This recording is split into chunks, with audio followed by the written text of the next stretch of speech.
বাংলাদেশের সর্বশেষ গুরুত্বপূর্ণ আপডেট সংবাদে আপনাকে স্বাগত। শুরুতেই সংবাদ শিরোনাম, পরে বিস্তারিত।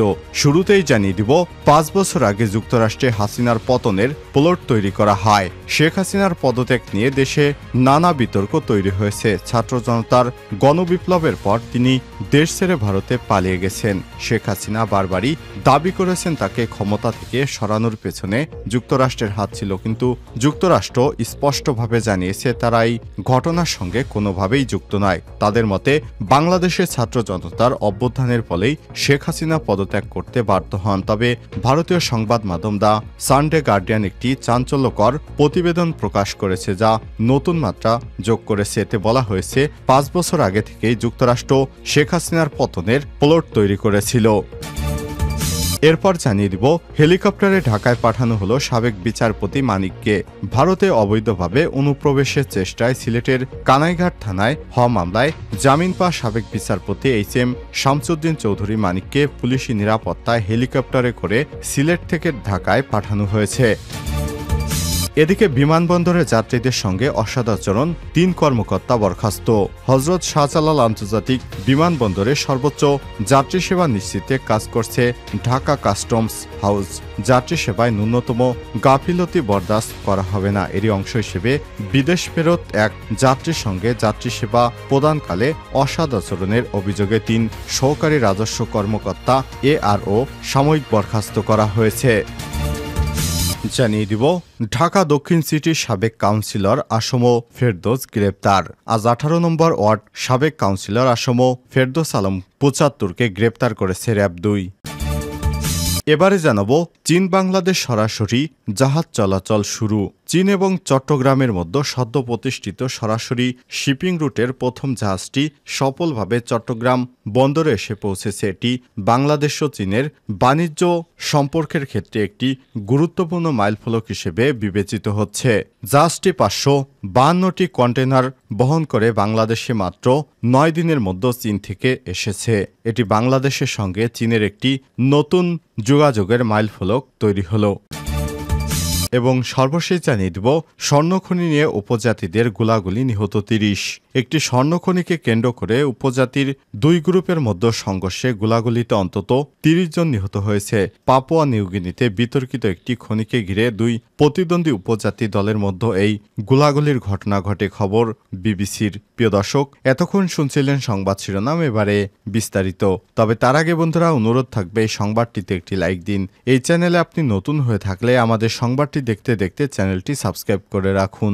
কমেন্ট করে আপনার মূল্যবান মতামত জানিয়ে দিন বন্ধুরা, আপনি বিশ্বের কোন দেশ থেকে বা বাংলাদেশের কোন স্থান থেকে আমাদের সংবাদটি দেখছেন এবং শুনছেন। এবারে বিস্তারিত। ৫ বছর আগে যুক্তরাষ্ট্রে হাসিনার পতনের প্লট তৈরি করা হয়। শেখ হাসিনার পদত্যাগ নিয়ে দেশে নানা বিতর্ক তৈরি হয়েছে।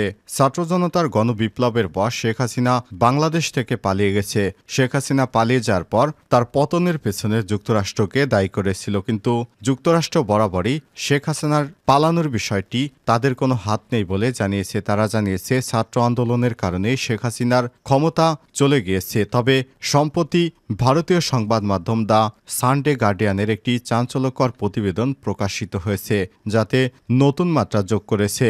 দ্য সানডে গার্ডিয়ান তাদের এক প্রতিবেদনে জানিয়েছে, শেখ হাসিনাকে উৎখাতের পরিকল্পনা ২০১৯ সাল থেকে শুরু হয়েছিল। এই প্রতিবেদনের শিরোনাম ছিল documents show US set in motion plan to oust Hasina. তারা উল্লেখ করেছেন, কিছু নথি পর্যালোচনার মাধ্যমে দেখা গিয়েছে যুক্তরাষ্ট্রে ২০১৯ সালে প্রথম দিক থেকেই হাসিনার অপসারণের পরিকল্পনা করে আসছে। এই নথিগুলোর উপর ভিত্তি করে বলা হয়েছে, যুক্তরাষ্ট্রের সরকারি অর্থায়নে পরিচালিত কিছু সংস্থা এই পরিকল্পনা বাস্তবায়নের দায়িত্ব নেয়। মঙ্গোলিয়া ১৯৯৬, হাইতি ২০০১ এবং উগান্ডা ২০২১। এরই মতোই বাংলাদেশের ক্ষেত্রে ইন্টারন্যাশনাল রিপাবলিকান ইনস্টিটিউট IRI যুক্তরাষ্ট্রের শাসন ব্যবস্থার পরিবর্তন একটি বড় ভূমিকা পালন করেছে।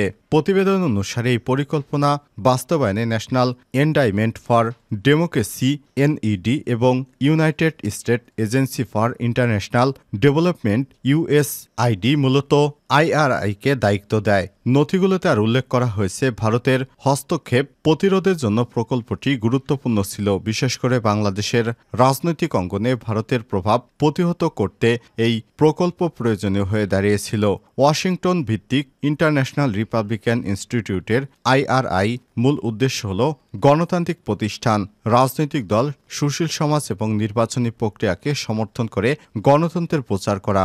এছাড়াও USAID অর্থায়িত প্রকল্পগুলোর বাস্তবায়নে অংশীদার হওয়া ন্যাশনাল ডেমোক্রেট ইনস্টিটিউট NDI এবং centre for international private enterprise CIP এবং সলিডারি সেন্টারের পাশাপাশি IRI NEDর 4টি মূল প্রতিষ্ঠানের মধ্যে একটি।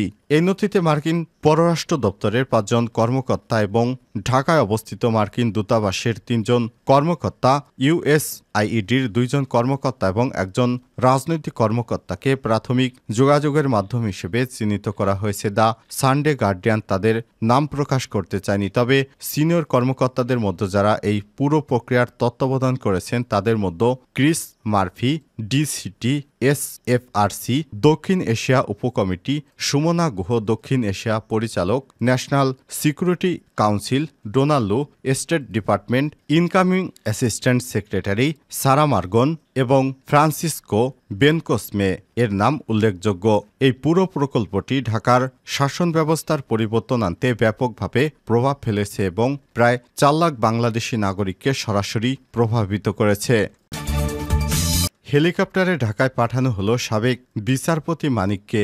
ভারতে অবৈধভাবে অনুপ্রবেশের চেষ্টায় সিলেটের কানাইঘাট থানায় হওয়া মামলায় জামিন পাওয়ার পর সাবেক বিচারপতি HM শামসুদ্দিন চৌধুরী মানিককে পুলিশি নিরাপত্তায় হেলিকপ্টারে করে ঢাকায় পাঠানো হয়েছে। মঙ্গলবার 17 সেপ্টেম্বর সিলেট কেন্দ্রীয় কারাগার থেকে বিকাল 4:40 করা নিরাপত্তায় তাকে সিলেট ওসমানী আন্তর্জাতিক বিমানবন্দর থেকে র্যাবের একটি হেলিকপ্টার তাকে ঢাকায় নিয়ে আসে। বিষয়টি কালবেলাকে নিশ্চিত করেছে কেন্দ্রীয় কারাগার জেলার মোহাম্মদ সাখাওয়াত হোসেন। বিমানবন্দরে যাত্রীদের সঙ্গে অসৎ আচরণ, 3 কর্মকর্তা বরখাস্ত। হজরত শাহজালাল আন্তর্জাতিক বিমানবন্দরে সর্বোচ্চ যাত্রী সেবা নিশ্চিতে কাজ করছে ঢাকা কাস্টমস হাউস। যাত্রী সেবায় ন্যূনতম গাফিলতি বরদাস্ত করা হচ্ছে না। এর অংশ হিসেবে বিদেশ ফেরত এক যাত্রীর সঙ্গে যাত্রী সেবা প্রদানকালে অসৎ আচরণের অভিযোগে 3 সহকারী রাজস্ব কর্মকর্তা ARO সাময়িক বরখাস্ত করা হয়েছে। ঢাকা কাস্টমস হাউসের কমিশনার মোবারক খানম ওই 3 কর্মকর্তাকে বরখাস্ত করেছেন। 3 কর্মকর্তা হলেন মোহাম্মদ আজিজুল হক, শিমুল চৌধুরী এবং আলামিন। এছাড়াও একই ঘটনায় এক সহকারী রাজস্ব কর্মকর্তা ও এক SIকে হাউসের সদর দপ্তরে ক্লোজ করা হয়েছে। কাস্টম হাউস সূত্র থেকে সব তথ্য জানা গেছে। ঢাকা কাস্টম হাউস সূত্র থেকে জানা যায় 15 সেপ্টেম্বর বিদেশ ফেরত এক যাত্রীর ব্যাগ চেকিং করেন বরখাস্ত হওয়া কর্মকর্তারা। তারা ওই যাত্রীর ব্যাগ খুলে অযথা হয়রানি করেন। ব্যাগ খুলে কয়েকজন চকোলেট নিয়ে খাওয়া শুরু করেন। বিষয়টি দেখে এক যাত্রী সামাজিক যোগাযোগ মাধ্যমে স্ট্যাটাস দেন। পরে বিষয়টি খতিয়ে দেখে তাদেরকে বরখাস্ত করা হলো। ঢাকা দক্ষিণ সিটির সাবেক কাউন্সিলর আসম ফেরদৌস গ্রেপ্তার। ঢাকা দক্ষিণ সিটি কর্পোরেশন DSCC 18 নম্বর ওয়ার্ডের সাবেক কাউন্সিলর আসম ফেরদৌস আলম 75কে গ্রেপ্তার করেছে র্যাব 2। মঙ্গলবার 17 সেপ্টেম্বর বিকেলে রাজধানীর কলাবাগান থানা এলাকা থেকে তাকে গ্রেপ্তার করা হয়। র্যাবের লিগ্যাল অ্যান্ড মিডিয়া উইংয়ের পরিচালক লেফটেন্যান্ট কর্নেল মুনিম ফেরদৌস তাকে গ্রেপ্তারের বিষয়টি নিশ্চিত করেছেন। এর আগে বৈষম্যবিরোধী ছাত্র আন্দোলন চলমান অবস্থায় নিউমার্কেট থানা এলাকায় আব্দুল ওয়াদুদ হত্যা মামলার অন্যতম আসামি সাবেক 18 নং ওয়ার্ড কাউন্সিলর আসম ফেরদৌস আলমকে রাজধানীর কলাবাগান থানা থেকে গ্রেপ্তার করে র্যাব 2 এর একটি সদস্য দল। আওয়ামী লীগ সরকার পতনের পর থেকে তিনি আত্মগোপনে ছিলেন।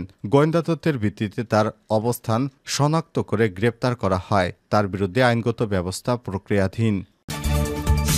চীন বাংলাদেশ সরাসরি জাহাজ চলাচল শুরু। চীন এবং চট্টগ্রামের মধ্যে সদ্য প্রতিষ্ঠিত সরাসরি শিপিং রুটের প্রথম জাহাজটি সফলভাবে চট্টগ্রাম বন্দরে এসে পৌঁছেছে। এটি বাংলাদেশ ও চীন বাণিজ্য সম্পর্কের ক্ষেত্রে একটি গুরুত্বপূর্ণ মাইলফলক হিসেবে বিবেচিত হচ্ছে। সিঙ্গাপুর ভিত্তিক প্যাসিফিক ইন্টারন্যাশনাল লাইন্স পরিচালিত MV কোটা আঙ্গুন জাহাজটি চীনের নিংবো জুসান বন্দর থেকে দ্রুত 9 দিনের পর গতকাল 10:42 চট্টগ্রাম বন্দরের 13 নম্বর জেটিতে নোঙর করেছে। 552টি কন্টেইনার বহনকারী এই জাহাজটি একাধিক শিপিং কোম্পানির কনসোর্টিয়াম চীন চট্টগ্রাম এক্সপ্রেস সিসি পরিষেবা অধীনে উদ্বোধনী সমুদ্রযাত্রায় চিহ্নিত করে নতুন রুটটি চীন এবং বাংলাদেশের মধ্যে শিপিং সময় কমিয়ে দিয়েছে। আগে যে রুটে জাহাজ চলাচলের জন্য 20 থেকে 25 দিন সময় লাগত, এখন মাত্র 9 দিনে চীন থেকে বাংলাদেশে জাহাজ আসছে। এটি বাংলাদেশের যোগাযোগের ক্ষেত্রে খুবই বিপ্লবী ভূমিকা পালন করবে।